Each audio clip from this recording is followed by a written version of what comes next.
তো বন্ধুরা, আজকে আমরা আলোচনা করতে যাচ্ছি বাংলাদেশ সরকারের যেসব উপদেষ্টাগণ তাদের পরিচয় নিয়ে, তারা আসলে সামাজিক কোন কোন কাজে নিয়োজিত ছিলেন তা নিয়ে। তো বন্ধুরা, প্রথমে আমরা যাকে নিয়ে আলোচনা করব উনি হচ্ছেন ফারুকী আজম।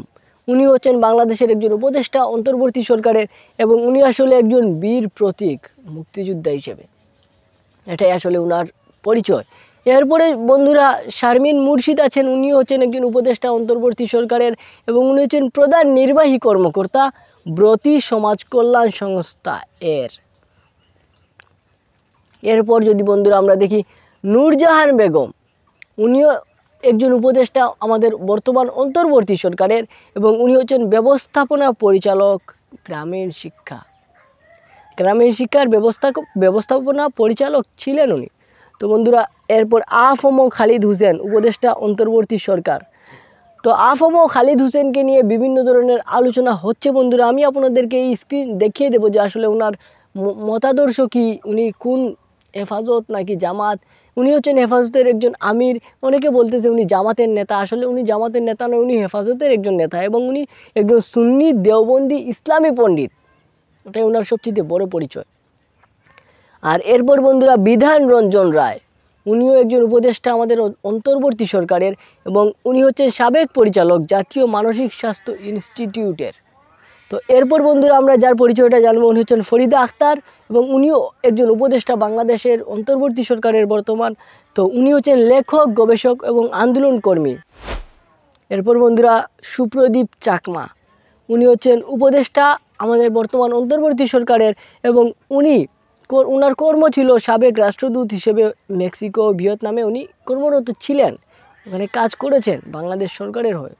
তো বন্ধুরা, BJM সাখাওয়াত হোসেন, উনি হচ্ছেন উপদেষ্টা বাংলাদেশ অন্তর্বর্তী সরকারের একজন উপদেষ্টা, কিন্তু বন্ধুরা উনি ছিলেন একজন সাবেক প্রধান নির্বাচন কমিশনার। তো বন্ধুরা, এরপরে আমরা যদি আসি আসিফ মাহমুদ সজীব ভুইয়া, উনিও একজন উপদেষ্টা বাংলাদেশের অন্তর্বর্তী সরকারের। তবে বন্ধুরা, ওনার পরিচয়টা একটু আলাদা।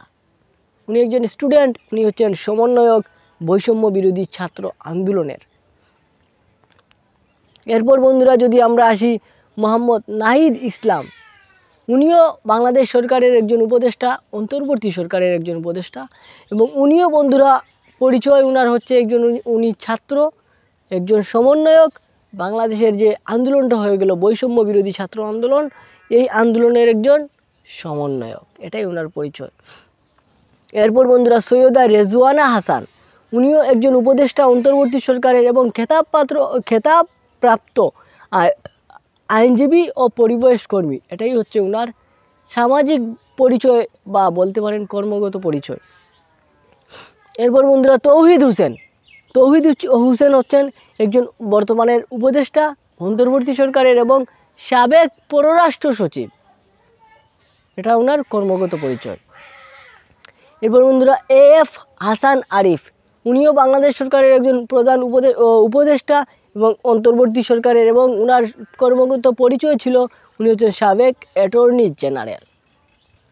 খালিদুর রহমান খান, উনিও বাংলাদেশের একজন উপদেষ্টা অন্তর্বর্তী সরকারের, এবং ওনার কর্মগত পরিচয় হচ্ছে উনি মানবাধিকার কর্মী ও প্রতিষ্ঠাতা। এরপর বন্ধুরা, ডক্টর আসিফ নজরুল, উনিও বাংলাদেশ সরকারের উপদেষ্টা অন্তর্বর্তী সরকারের, এবং ওনার কর্মগত পরিচয় হচ্ছে উনি অধ্যাপক আইন বিভাগের ঢাকা বিশ্ববিদ্যালয়ে, এবং এখন কিন্তু উনি আইন মন্ত্রণালয়েরই দায়িত্বে আছেন বাংলাদেশের অন্তর্বর্তী সরকারে। এরপর বন্ধুরা, ডক্টর সালেউদ্দিন আহমেদ, উনিও বাংলাদেশ অন্তর্বর্তী সরকারের একজন উপদেষ্টা, এবং ওনার কর্মগত পরিচয় হচ্ছে উনি সাবেক গভর্নর বাংলাদেশ ব্যাংকের। ডক্টর মোহাম্মদ ইউনুস, বন্ধুরা ডক্টর মোহাম্মদ ইউনুসও হচ্ছেন প্রধান উপদেষ্টা বাংলাদেশের অন্তর্বর্তী সরকারের, এবং ওনার পরিচয় হচ্ছে উনি গ্রামীণ ব্যাংকের প্রতিষ্ঠাতা, সাবেক নোবেল বিজয়ী অর্থনীতিবিদ। এছাড়াও আরও অনেক পরিচয় আছে ভাই ওনার।